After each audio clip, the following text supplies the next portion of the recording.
She should be here by now.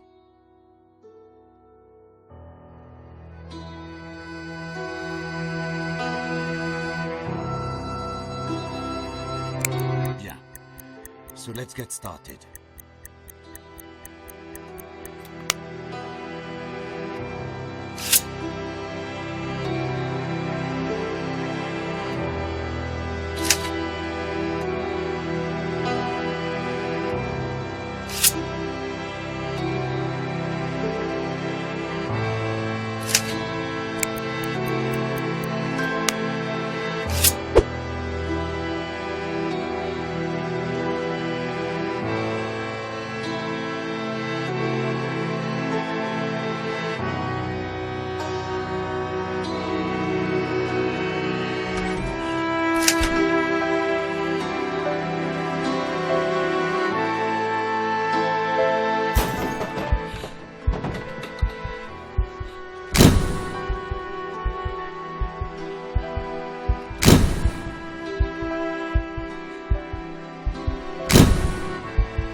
Monsieur Eaton.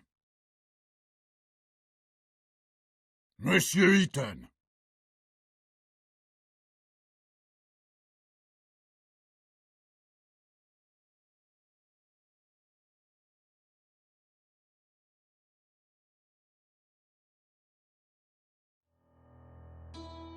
Monsieur Eaton, I'm talking to you. I'm sorry, Monsieur le Président, I was thinking. Do you understand the indictment? Sorry, but I have to ask the prosecutor to repeat. Monsieur Eaton, do you consider it to be a joke? You're charged with a serious crime. Please stay focused. Monsieur Prosecutor, please continue. As I said, I accuse Alfred Eaton of murdering Marie Capet on the 17th of October 1894 in Paris. That day, Alfred Eaton was at the theatrical premiere of Prométhée, Vol du Feu, which took place at Opéra Garnier. As it is apparent from the testimony of witnesses, the accused left at about 8:30 p.m., before the end of the banquet. At about 9:25 p.m., he rented a room in his name at the Caucasus Hotel, which is adjacent to the building in which he lives. It was in that room that approximately at 11:16 p.m. Marie Capet was murdered. Next, the accused returned to his house, and at about 10:05 p.m. he entered his apartment in the company of Marie Capet, or let her in. It results from the fingerprint analysis. It did not show the victim's fingerprints on the outer side of the door, only on the inner. Alfred Eaton, by means of deception or threats, led the victim to his secret workshop, which is located on the first floor of his apartment. The police report did not indicate any signs of struggle or resistance. The accused probably wanted to test on Marie Capet the prototype of a torture machine of his construction, which was in the room along with medical tools and manuals of torture. When Marie Capet realized what the accused intended to do, she grabbed a metal rod lying in the room and hit the accused on the head, which caused a real threat to his life and, according to doctors, may have caused unconsciousness. The fingerprints of Marie Capet's left hand were found on the rod, as well as Alfred Eaton's traces of blood. Traces of blood were also found on the floor of that room. At the time of his arrest, the accused had an extensive wound on his head, as confirmed by medical examination. Seizing the opportunity, Mary Capet fled from the apartment. She was stressed and in a hurry. This was confirmed by her numerous fingerprints secured on the inside of the door of the apartment of the accused. Then, Mary Capet ran into a nearby hotel, the Caucasus. It was the same hotel in which the accused rented a room. As it appears from the testimony of the clerk, Mary Capet was extremely stressed, repeating the word doctor and police. Probably she wanted to call for help. When the clerk went to get some water to calm Mary Capet, she disappeared. The next day, on the 18th of October, about 8:32 a.m., a maid found her body in a room rented by Alfred Eaton. It was covered with numerous fingerprints of the victim and of the accused, and had traces of the victim's blood. The immediate cause of death was a severe blow to the abdomen in the liver area, with a blade of about 14 centimeters length. The murder weapon, constructed by the accused, was secured in his apartment. Mary Capet's unwashed blood stains were still present on it, as well as the fingerprints of the accused. The accused is also charged by the testimony of one of the neighbors, who passed the accused at the front door of the building in which they both lived at about 11:30 p.m. The witness testified that the clothing of the accused was stained with blood. Unfortunately, the said clothes were not found. At the time of committing the alleged crime, the accused was sane, which means he acted consciously. For committed crimes, the accused shall be liable to life imprisonment or the death penalty. Has the accused finally understood the indictment? Oui, Monsieur le Président. Does the accused plead guilty to the charges against him? Non, Monsieur le Président. Does the accused want to provide explanations? Oui, Monsieur le Président. Monsieur le Président, could I ask you for some conversation time with my client? Of course. I just wish it would not take too much time. We've already wasted too much of it. Monsieur Eaton, please note that you can look through evidence at any moment. I will show the defense evidence to the court at the time of your...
Show the defense evidence to the court at the time of your uncovering during the testimony. It might surprise the prosecutor. If necessary, you can recall the string of events according to the prosecution.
necessary, you can recall the string of events according to the prosecution.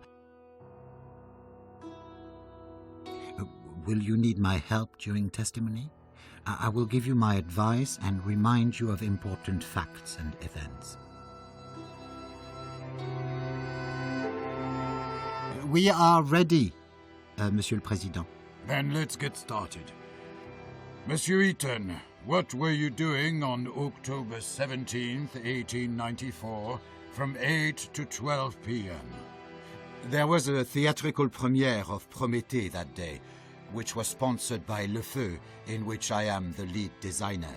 Starting at 7 p.m., I was at the premiere at the Opéra Garnier.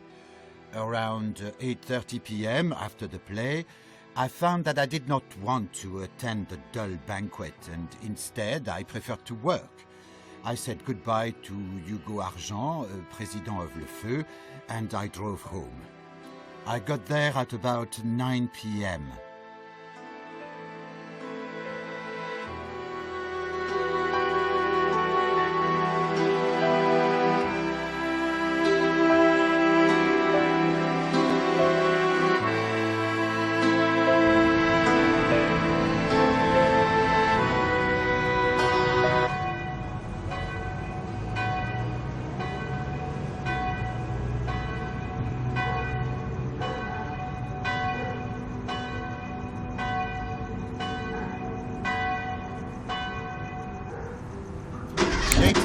I wanted to start the car and go for a ride, but it ran out of fuel. From l'Opéra Garnier, I already returned. I decided to go for an evening walk.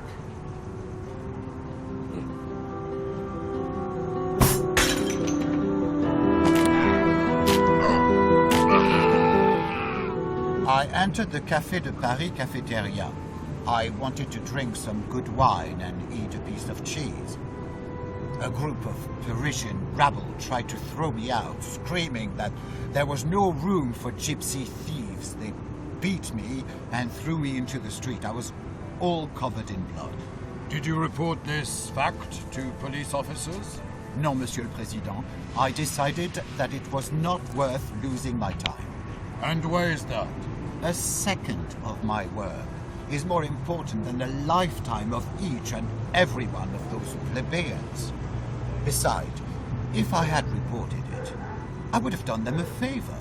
What do you mean, Monsieur Eaton? In jail, they would have had better living conditions than those holes that they call houses.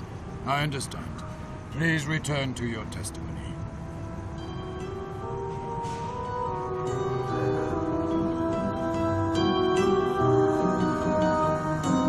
Later, I wanted to start the car and go for a ride, but it ran out of fuel.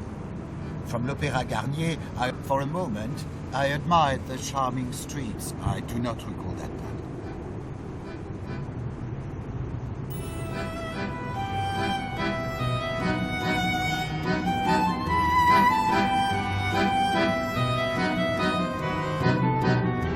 Then I read cultural announcements.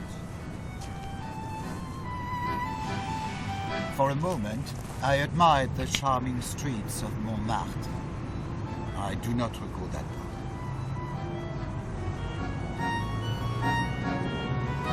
I do not recall that part.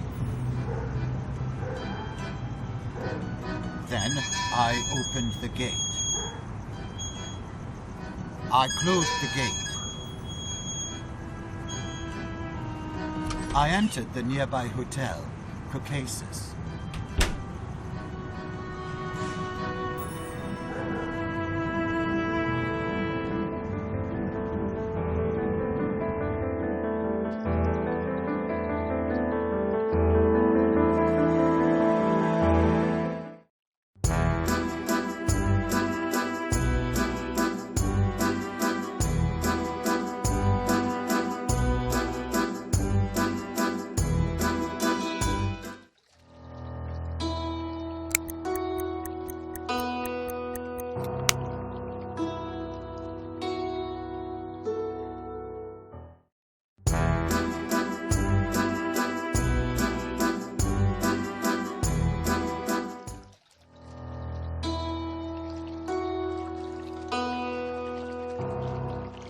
Apparently, the clerk noticed my state, but the rules of savoir-vivre did not let him make any commentary. I wanted to rent a room in a hotel, but the clerk said that a room had already been rented in my name. He said it's on the top floor and gave me a spare key. I must add that the conversation with this man was not held at about 9:25 p.m., as according to his testimony, but at a different time. Monsieur Eaton, do you claim that you did not rent that room? Oui, Monsieur le Président, but I knew it could not be a coincidence. The name Ethan is not that common. So you tried to learn more from the clerk? Yes, however, he hid behind his professional secrecy. I knew he wouldn't tell me a thing. I do not understand one more thing. You live next to the hotel, so why did you want to rent a room there? Sometimes I meet up with some girls of the Moulin Rouge, and due to my reputation, I prefer not to do it in my apartment.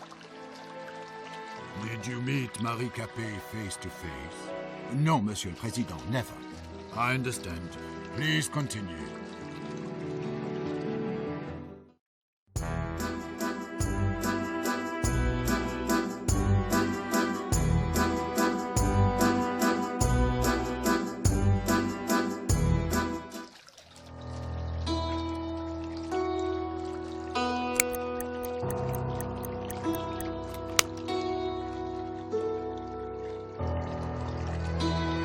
I threw a coin into the fountain of the hotel lobby.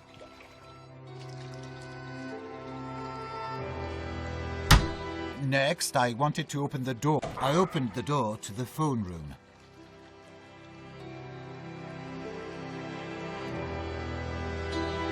And then I looked through leaflets offering blimp tours over Paris.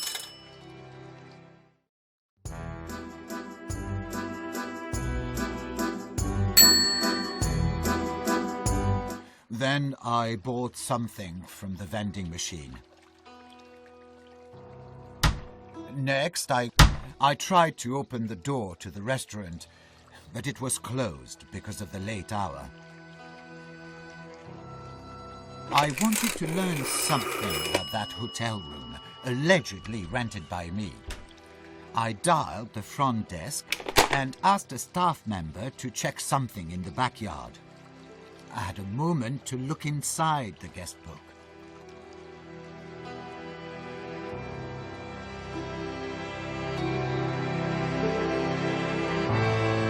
Later, I opened the door and walked out into the street.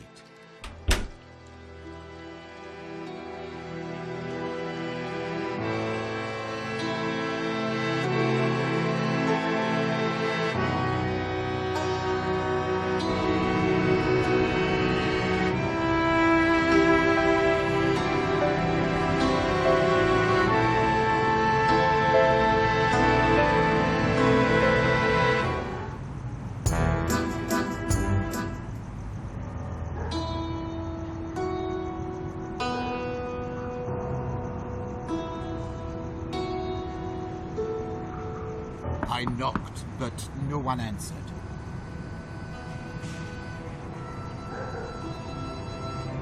For a moment, I admired the charming streets. I opened the door and entered my building.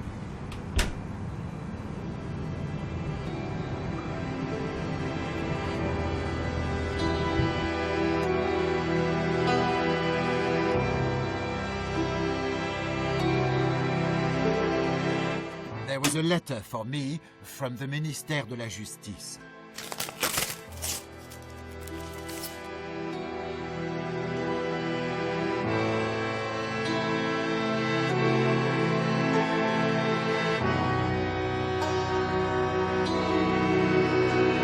Monsieur le Président, this is the evidence marked with number 2.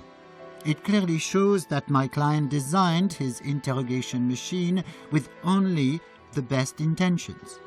According to his plan, it was supposed to be forwarded to the prosecutor's office and law enforcement agencies to improve the effectiveness of interrogation. The prosecutor's suggestions that my client has supposedly intended to use this device to torture helpless women is hasty and completely untrue. This letter only proves that the accused was looking for application of his torture machine and had not found any support from Ministère de la Justice, so he decided to test it on an innocent woman.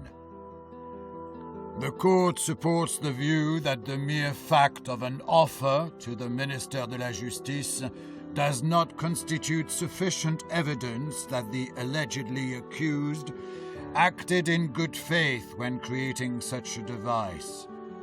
Monsieur Eaton, please go back to your testimony.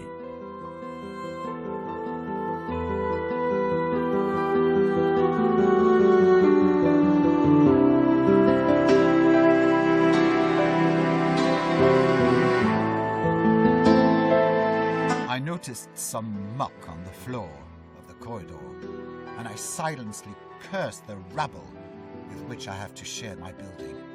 Do you usually have a similar attitude to other people? Do you believe you are better than others? If others treat me like trash just because of my gypsy origin, I do not intend to remain silent. Do you often meet with racist-based reluctance towards you? Too often. Especially since I've become famous. In the eyes of all these fallen lords, I'm a nouveau riche. The poor think I'm a gypsy fraud and a thief. Did you feel hatred towards those people? I did. However, I certainly wouldn't kill anyone. They were not worth it. Please return to your testimony.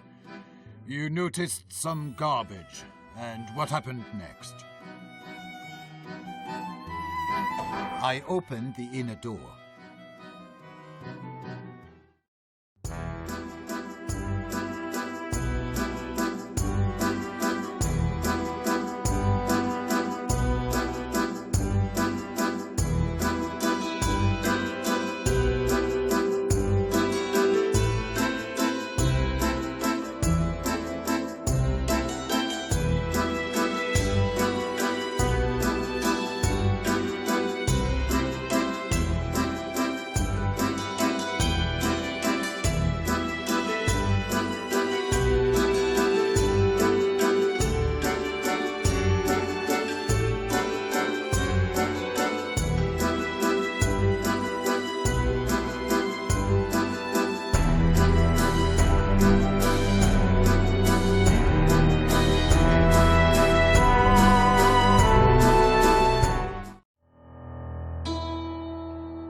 I decided to use the stairs. Instead, I knocked, but no one answered.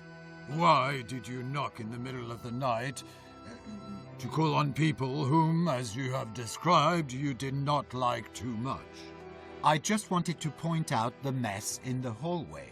At that hour? If this trash has time for littering, it should have time to clean it up. Well, go back to your testimony. I decided to use the stairs instead of the elevator.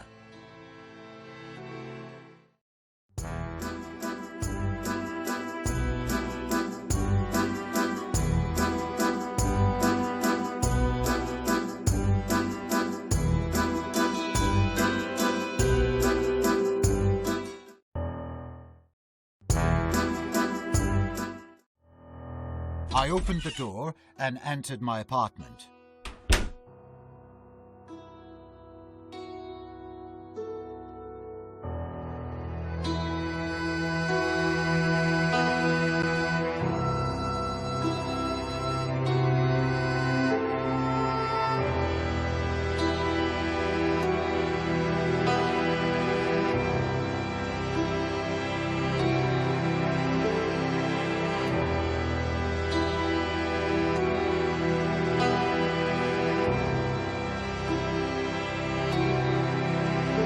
Then I used the stairs.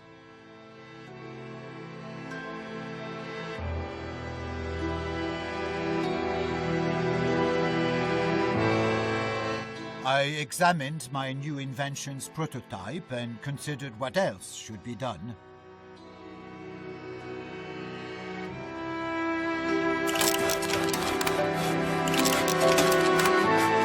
I started to work on my new cleaning machine. After 30 minutes, I decided to take a break.